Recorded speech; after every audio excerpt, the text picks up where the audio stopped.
mazan jiya. Muhammad Babangida ke muku sallama da fatan alheri a cikin shirin mazan jiya. Shirin da sashen labaru da al'amuran yau da kullun na wannan gidan rediyon ke gabatar muku a kowane mako domin bibiyar tarihin rayuwar muhimman mutane da suka taka rawa a sassa daban-daban domin ganin ci gaban ƙasar nan.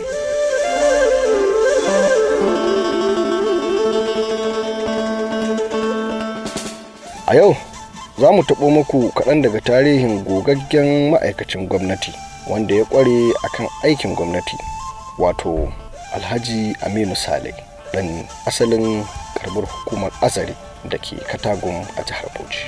Bayanan tarihi sun nuna an haifi Aminu Saleh a shekarar 1933 a Azare da ke Katagum a jihar Bauchi yanzu.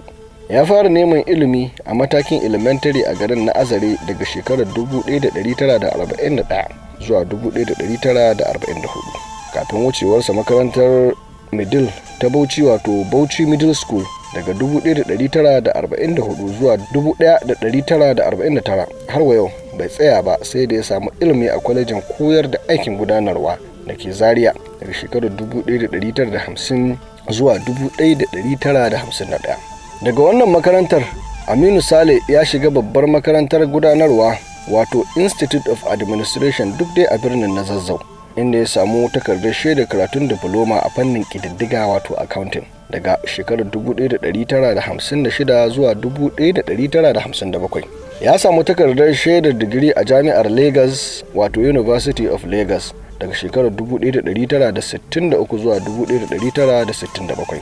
Ana yayi karatun bayan digirin farko shi ma akan gudanarwa a jami'ar Wisconsin da ke kasar Amurka.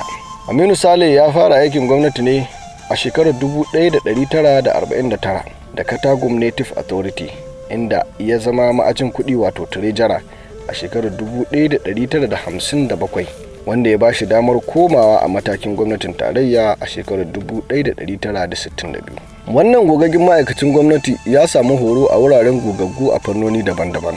A Legas ya fara aiki ne a ƙarƙashin gogaggen masanin tattalin arzikin nan Dr. Pius Okigbo, wanda a lokacin shine mai baiwa Prime Ministan ƙasar nan Abubakar Tafawa Balewa shawara akan harkokin tattalin arziki. Ya samu horo a ƙarƙashin Dr. Edwin Ogbu, wanda a lokacin shine babban sakataren ma'aikatar kuɗi, kuma daga baya ya zama babban wakilin Najeriya a Majalisar Ɗinkin Duniya. Ya samu horo akan gudanarwar kuɗi daga Abdulaziz Atta, wanda a lokacin shine babban sakataren ma'aikatar kuɗi kuma daga baya sakataren gwamnatin tarayya.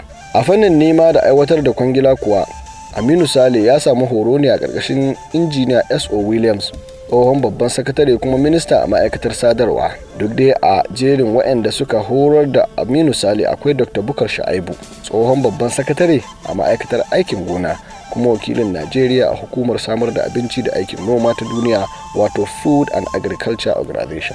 A koda yaushe har ƙarshen rayuwarsa Aminu Saleh ya kasance yana alfahari da waɗannan bayan Allah, wanda ya ce sun taka muhimmiyar rawa a rayuwarsa da kuma waɗanda shi a fannonin aikin gwamnati daban-daban su suka horar da shi. A iya rayuwarsa Aminu Saleh ya aikinsa mafi yawanci a matakin gwamnatin tarayya, duk da cewa ya rike mukamai a jiharsa ta Bauchi, musamman mukaman da ya rike na taimakon al'umma ba wai domin biyan sa albashi ba. Daga mukaman da ya rike sun hada da mataimakin babban sakatare, wato Deputy Permanent Secretary a ma'aikatun kuɗi, sadarwa da ta aikin noma. Sai kuma babban sakatare, wato Permanent Secretary ma'aikatun sadarwa, ciniki da masana'antu da kuma tsaro, kafin ya aje aiki domin kansa a shekarar 1984. Bayan ya cimma kololuwar aikin gwamnati a matsayinsa na babban sakatare, Aminu Saleh ya samu mukamin minista a wurare daban-daban da suka hada da masana'antu, ciniki, ma'aikatar kuɗi da dai sauransu. Jajircewarsa ta sanya aka bashi mukamin sakataren gwamnatin tarayya, wanda yana daga manyan mahukuntan ƙasar nan. Ba tsaya a nan ba, sai da ya hada da mukamin shugaban ma'aikata na gwamnatin tarayya.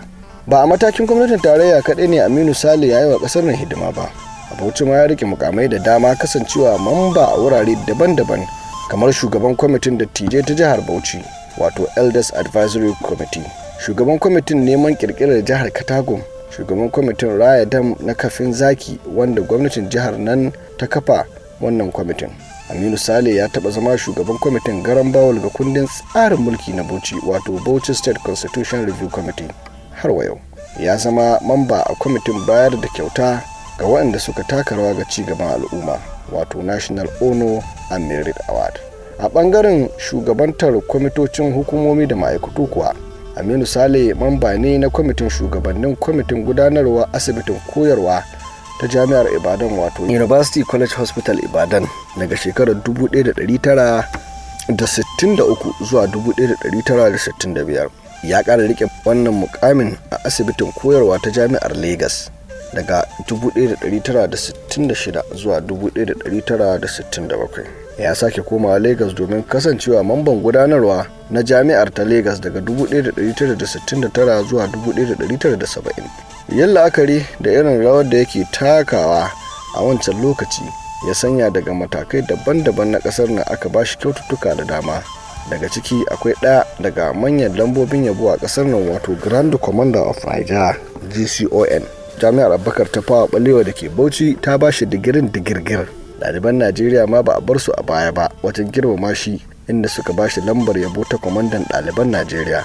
A Bauchi ɗalibai 'yan asalin jihar sun bashi kyautar magayakin su, sai kuma wata kyauta ta gwamnatin tarayya ta Commander of the Federal Republic, wato CFR. Bayan ya ajiye aiki da duk waɗannan ayyukan da ya yi, Aminu Saleh ya kasance yana gabatar da kasidu ga ma'aikatan gwamnati da matasa, daga ciki har da kasidu ga sababbin zamowa manyan sakatarorin gwamnatin tarayya. Ya rasu a ranar Laraba 22 ga watan Yuli a shekara ta 2015 a asibitin koyarwa ta Azare, wato Federal Medical Center Azare.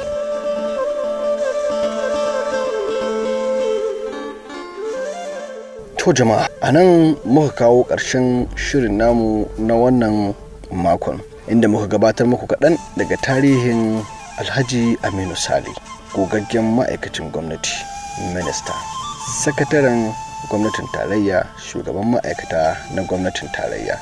Sai a kasance tare da mu a wani makon domin jin mu ɗauke da tarihin wani daga cikin gwarzaye 'yan mazan jiya. Yanzu kam, a madadin da ya tace shirin Naziru Suleiman Imam Bakori, ni Muhammad Babangida da na gabatar muku da shirin nake muku fatan alheri, sai Allah ya haɗa mu a wani makon.